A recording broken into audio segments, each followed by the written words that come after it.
Hi folks, Pete here from Ashton's Cars. Today we've got another part exchange that we've just taken in. This is a 2002, so it's 19 years old, and it's a Volkswagen Golf GTI. It's the Mark 4, but it's the turbocharged GTI. So it's the Mark 4 that's actually the one that's got decent performance. It's done a few miles, it's got a few battle scars. It does drive very well, and we're going to get a new MOT put on it for whoever decides to have it off us. But obviously it's not a brand new car, not by any means at all. So let's have a quick look at it. We've got quite a bit of scuffing on the front bumper here, and a cover missing off the washer jet. Pretty minor thing really. It has got a aftermarket sort of front splitter on the bumper there, which is quite nice. Headlights are actually looking really bright and clean. It makes me think they might be either new or they've been refurbished by the previous owner. The car is on, I think those are the original wheels that have been sprayed black, but they're missing the centre cap, so they look a bit rough and ready, in fairness. They're pretty serviceable, but if you look close enough, there's definitely some silver paint showing through. It looks like they've just been done with a spray can, really, into black. The car is fairly straight, in fairness. There's not a huge amount of denting on it. There's not really that much, there's not even any rust on the front arches. It does look very clean and tidy, because these do rust normally. So this one's one of the nicer ones that I've seen, in fairness to it. It had a lot of money spent on it last year for the MOT, so I'm going to take a chance to put a new one on it this year, and hopefully, you know, there won't be anything that needs doing on it. It's going to be done anyway before you buy the car. As you can see coming around the back here, it's got a fairly beefy exhaust. It's also got an induction kit that I'll show you in just a second. It's got the nice pressed German plates on it, German style plates. They're quite cool. It's a cool car, in fairness. It's just not an immaculate model, and you know, it's starting to show its age in places.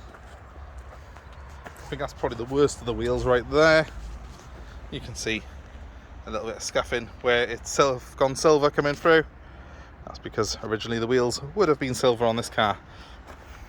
But, you know, apart from a few trim items like the wheels, the centre caps, it's not a bad little thing really. It's been fitted as well with a nice DAB stereo on it, which does work a treat, and has got things like Bluetooth phone connectivity on it as well. So that's in there on the dashboard. You've got these nice sport seats in here, and the armrest. The armrest looks like it's slightly off colour. That makes me think it might have been put in as an aftermarket extra on the car. Let's just pop the bonnet, show you the business end. There's a crack in the mirror there, but that will be done obviously for the MOT. That comes under MOT, that does. So it's going to have a new mirror glass put in there for whoever has the car. Now I'm going to attempt to open the bonnet with just one hand. There we go. Nice thing on these is they are on gas struts, and because it's a Volkswagen, they do all work. It's probably one of the most over-engineered gas struts ever fitted to a car there. It's huge. So here we have it. It's the 1.8 turbo engine, similar engine to what you get in things like the Audi TT of this era, and it's got a bit of a monster induction kit which has been fitted on it. That gives it quite a bit of a sound. It's got a bit of a sort of dump valve on it as well, I think, because it makes a nice sort of whooshing sound on the overrun. I'll start it up in a minute and you can hear it for yourselves.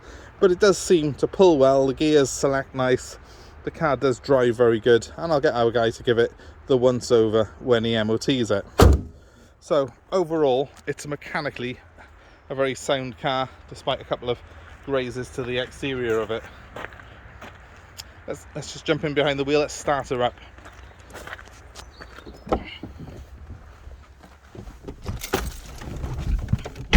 So there we go, there's the display there for you to see.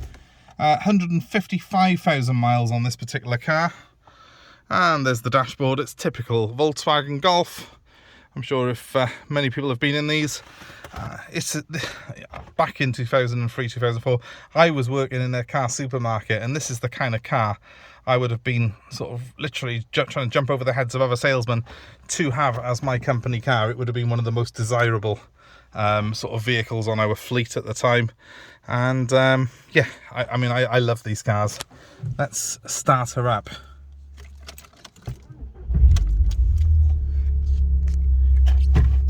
Probably not the best sound quality on our videos.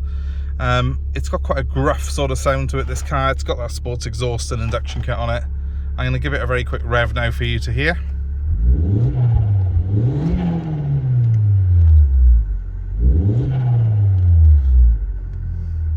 That's the washer fluid that needs topping up. It's just come up on there. I don't know if you could hear that. It does sound nice. It's got a nice roar to the exhaust and the induction, along with a bit of a sort of dump valve whoosh when it comes off boost. On the luxuries front, we have got heated seats, and we've got air conditioning that is blowing ice cold. So it is all working in here. Typically a Volkswagen Golf, everything in the car seems to work with a precision that you probably wouldn't get actually on many cars half this age. So it's solid, it feels good. These were built very well, they were very well put together. The only criticism of Mark 4 GTIs was that a majority of them came with that wheezy old 2-litre normally aspirated engine, and they were a bit pants. But the turbo engine that's in this is a proper GTI engine. It's got the performance to go with the badge, this car. If you're looking for this era of Golf, really, there's only this engine and the TDI that are going to give you any reasonable level of performance by modern standards. So being a bit of a petrol head myself, this is the one that I'd go for, unless you want to pay absolute mega bucks and buy one of the early R32s, but then you really are paying a lot of money. So no, good engine, good car back in the day. Now, well, I guess a bit of a project for someone, but with a new MOT on it, it's a project you can run on a daily basis. So we'll get the car up to a reasonable mechanical standard. We'll get a new ticket put on it, and then we'll just be keen to move it on, really, because I've got enough cars that we're doing sort of restorations on and stuff at the moment. I don't want to particularly start another one. So there you go. Please give me a call if you want some more information on this car. I'm happy to sort of arrange viewings by appointment, and I'm also happy to deliver this car to you if you're committed to buying it. My number is 07932 873 646. Happy to take part exchange, even if you've got something that you think we might be interested in. Just give me a ring. Please, as you're watching this video, give us a share. Please subscribe to our channel, and please like and comment below. Thanks very much for watching, guys. My number one more time is 07932 873 646, and we will see you soon. Thanks very much. Bye.